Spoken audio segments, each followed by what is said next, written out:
Devisan dari Mbak Lala.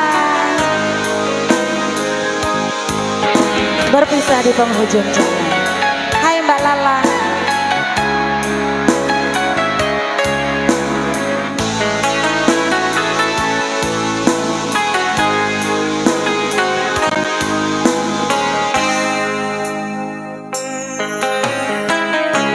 Surat yang terakhir aku terima, berdebar rasa di dalam dada.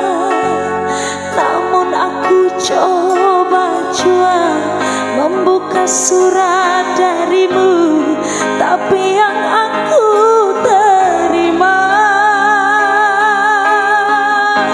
sampulnya kosong belaka.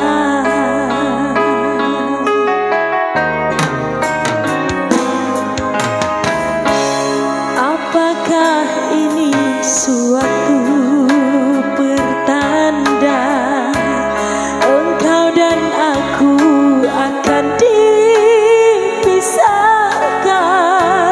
Tak pernah aku bayangkan nasib cinta yang tak sampai, berpisah di penghujung jalan.